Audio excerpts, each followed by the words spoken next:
The Newsday continues here on One News Now Business. I'm Jago Castro. Here are the biggest stories on the economic and corporate fronts.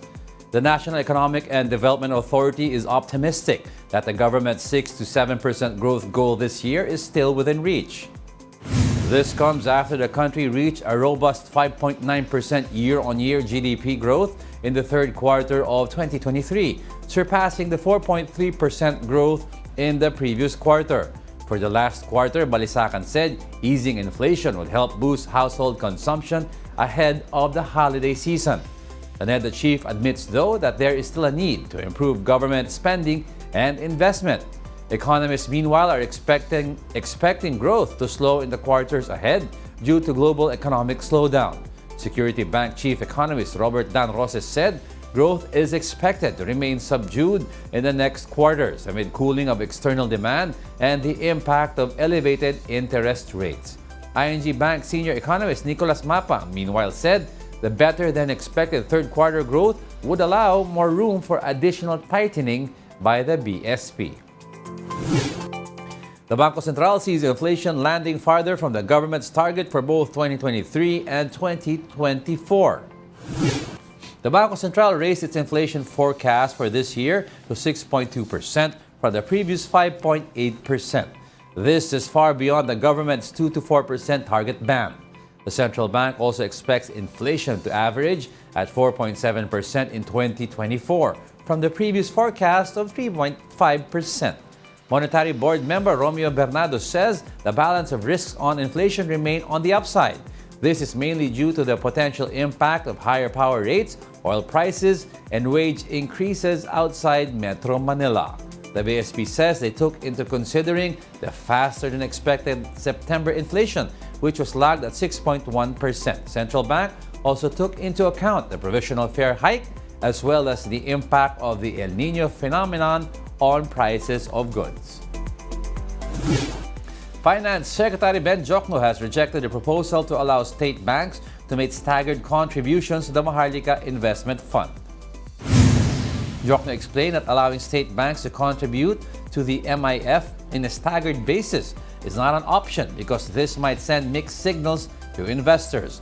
This follows the Development Bank of the Philippines' request for its contribution to the MIF to be remitted on an as-needed basis. The DBP filed a request seeking the return of its 25 billion peso contribution until the suspension of the implementing rules and regulations of the MIF law are lifted. Jokno, however, said there is no need to return the DBP's contribution as the amount is still in their account. He added that nothing will be lost if the funds aren't moved. We'll be back with more stories after the break. Keep it here on One News.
You're still watching One News Now. I'm Diego Castro.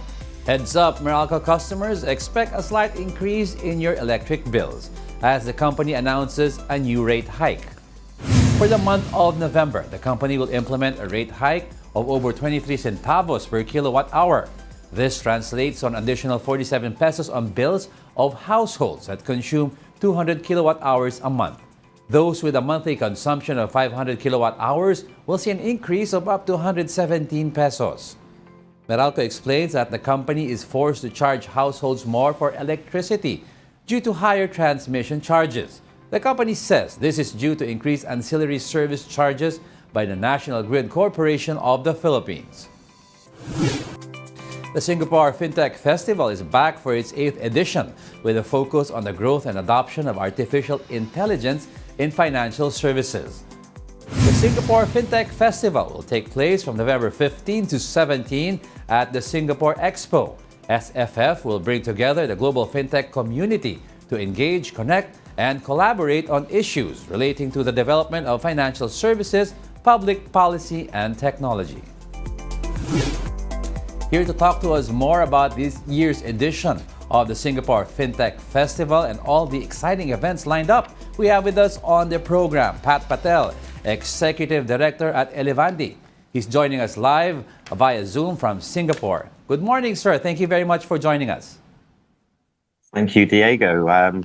It's a pleasure to be on this show. I'm a big fan of the Philippines, and certainly the fintech scene in Manila as well is doing really well. Well, that's great to hear, sir. But let's get right to it. The Elevandi Insights Forum on November 14 is going to be SFF's curtain raiser. Now, could you share with us, sir, an overview of this year's Elevandi Insights and what it entails? It's a very good question. And so the Insights Forum is a gathering, invite only, for 1,000 people on the public sector side, so policymakers, regulators, senior leaders from financial services, and technologists. And so we curate a program that will focus on how do we move forward and address some of the challenges that we're seeing in financial services. And so whether it's the advent of new technologies, whether it's funding, how do we start to bring more capital into financial services and support the startups as well? Okay. And so there is a number of roundtables that we're partnering with some really prestigious organizations like the IMF will be involved, the World Bank, MAS, a number of central banks, including the Central Bank in the Philippines, as well as kind of organizations such as the Gates Foundation that will be running these roundtables that will bring together smaller audiences to really discuss and debate the future of financial services. So we're really excited about this program because this is where change really happens, because if you bring the brightest minds together from these different industry sectors, you have the chance to frame what is going to happen in 2024, but 2024 and beyond.